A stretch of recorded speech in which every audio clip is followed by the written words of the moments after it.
Samajwadi party, मैं आपका point of view जानना चाहता हूं। बिल्कुल। और मैं अपनी डिजिटल टीम से रिक्वेस्ट कर रहा हूं, जरा एक ऑनलाइन पोल खोल दीजिए दीपक दादा कि भाई जनता कितना सीरियसली लेती है इन मैनिफेस्टो, संकल्प पत्र सबको। हाँ बोलिए। बिल्कुल बोलिए अनुराग जी। देखिए भारतीय जनता पार्टी की हालत यह है कि कह रहे हैं कि 10 साल का तो हिसाब दे नहीं पा रहे हैं। अच्छा 23 साल का भी हमने तैयार कर लिया है। अरे प्रभु पहले 10 साल का दे दो ना, आपने देश को कहां ले गए हो? उसका मैनिफेस्टो आपको क्या बनाना है, 2024 में जनता के लिए क्या लेके आना, मैनिफेस्टो अब तक नहीं ले पाए। अपना घोषणा पत्र अभी तक नहीं बना पाए। 3 दिन 4 दिन अब इलेक्शन के बचे हैं। अरे यार इतनी बड़ी पार्टी, कहते हो सबसे बड़ी पार्टी, और घोषणा पत्र अभी तक नहीं ले पाए। तो आपको पहले लाके जनता को बताना चाहिए था ना, लेकिन आप लाओगे कहां से, क्या बताओगे? इसके पहले भी तो आपने बहुत कुछ बोला था, किसानों को लेके बोला था किसान खुशहाल हो जाएगा, किसान की इनकम दोगुनी हो जाएगी, चिल्ला चिल्ला के। ये जो किसान है ना, ये देश की आत्मा है।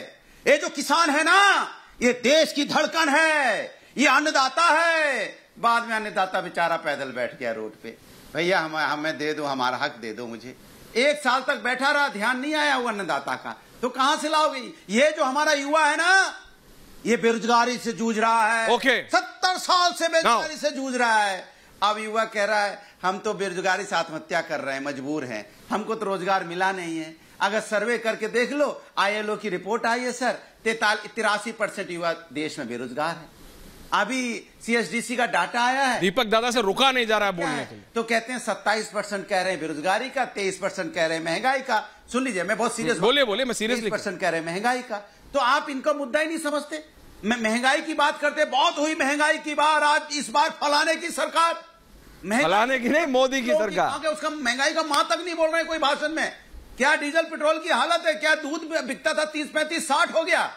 आप जी सुन रहे हैं ना, you would have to answer this। ये हालत महंगाई से लोग परेशान, कोई इस पे बात नहीं करे। हम 23 साल आगे का बना रहे हैं। देशवासियों 1947 के लिए हम देश को तैयार कर रहे हैं, 2047 के लिए देश को तैयार कर रहे हैं। अरे भैया 2047 बाद में करना, पहले हमारे कल के लिए हमारी जो महंगाई बढ़ी है वो तो कम कर दो ना। ओके ठीक पाए, जीने तो दो। ओके यहाँ बेरोजगार अगर आत्महत्या करेगा, कोई काउंटर तू है। दीपक दादा आ रहा हूँ, भाटिया जी आ रहा हूँ, रेणु जी आ रहा हूँ, कोई काउंटर को जवाब देना चाहता हूँ। तू इनका काउंटर। देखिए दादा, ये एक फर्क है, दोनों को जवाब कैमरे के इस तरफ से उस तरफ जाने में थोड़ा वेट करना पड़ता है। समाजवादी पार्टी को भी थैंक यू। तू इन सुना, कोई काउंटर।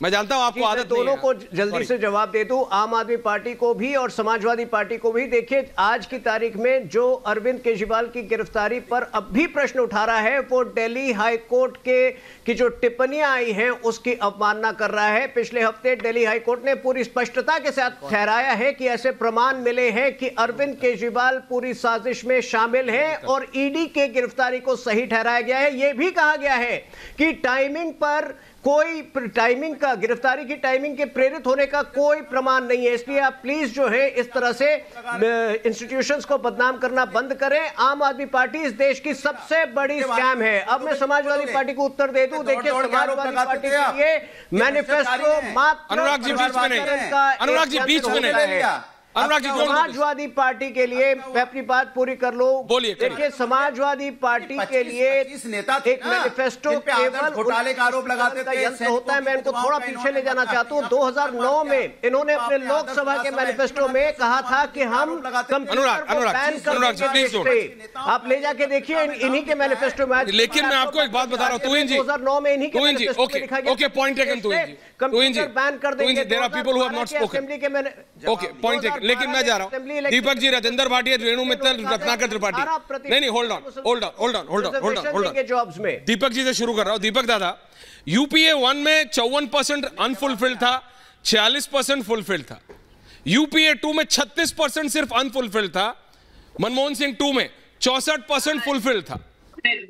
मोदी 1 में 71% फुलफिल्ड था। यानी फर्क सिर्फ 7% का है। लेकिन वो 7% में इतना डायनामिक शिफ्ट हुआ है कि मोदी 2.0 में वो 86% तक चला गया। तो मैनिफेस्टो सचमुच, पहली बात तो क्या ये पॉलिटिकल पार्टी सीरियसली लेती है, including the BJP, the Congress, the SP and the आम आदमी पार्टी, और अब जनता क्या इस पे ध्यान देती भी है? Deepak Chaurasia, Ratendra Bhatia, Renu Mittal, Ratnakar Tripathi, all four on है। जी चौरसिया जी।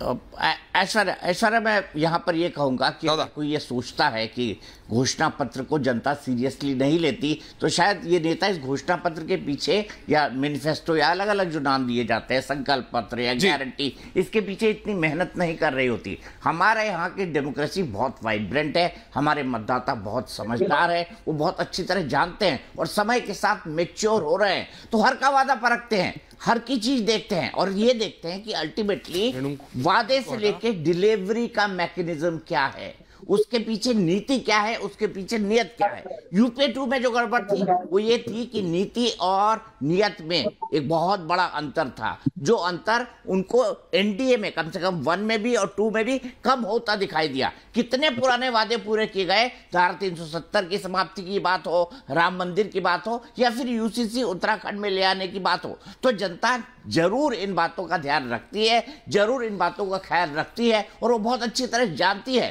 कि कौन समाज के अंतिम व्यक्ति तक डिलीवरी दे रहा है और उसी के आधार पर जो है वोट करती है। तो हम अगर हमारे देश के मतदाता को ये समझे कि उसमें समझ नहीं है, तो मेरे ख्याल से ये बहुत गलत आकलन होगा। और हाँ, हर के वादे को भी परखती है और ये भी जानती है कि जो वादा कर रहा है उसमें से कितने लोग वादा पूरा कर रहे हैं पिछले 75 सालों में और कितने नहीं कर रहे हैं। इस फर्क को भी जनता बहुत अच्छी तरह समझती है। ऐश्वर्या, बिल्कुल। रतेंद्र भाटिया जी, मैं आपके पास आ रहा हूं, रेणु जी आ रहा हूं, रत्नाकर जी आ रहा हूं, अनुराग जी, लेकिन संजीव झा जी, जनता अभी भी ये कह रही है, तोहिन सिन्हा, एंड जो हमारा अभी पोल अभी एक्टिवेट हुआ है 70%, टू बी एग्जैक्ट 70.6%, 70.6% लोग कह रहे हैं बहुत जरूरी है, 26.5% लोग कह रहे हैं जरूरी नहीं है, एंड 2.9% कहते हैं कह नहीं सकते।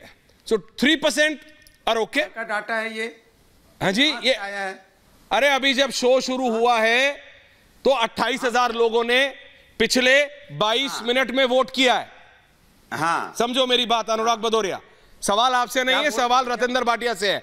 आपको 140 करोड़ लैपटॉप बांटने, अपना वादा ध्यान रखो, आपको 140 करोड़ बांटने, रतेंद्र भाटिया जी 5,000 रुपए, 5,000 बांट लेना मेरे भाई। I will be the most happiest person, but अभी जरा औरों की भी सुन लीजिए, यही आपके साथ दिक्कत है, औरों को सुनते नहीं। भाटिया जी नहीं दूंगा भाई, make your voice heard. Thank you sir ji. एक बात है, पहली बात तो ये है कि अभी ये सब बात कर रहे हैं मैनिफेस्टो की, अभी हम मैनिफेस्टो पहले बात कर लें। तो मैनिफेस्टो की अगर हम बात करते हैं तो मैं सिर्फ दो वादे बीजेपी के याद दिलाना चाहता हूं। इस पूरे देश को 370 हटाएंगे और राम मंदिर बनाएंगे। मैं किसी तीसरे की बात नहीं करता, तीसरे और चौथे बहुत सारे हैं, लेकिन क्या मैं इस देश से पूछ सकता हूं, क्या इन सब पार्टियों से पूछ सकता हूं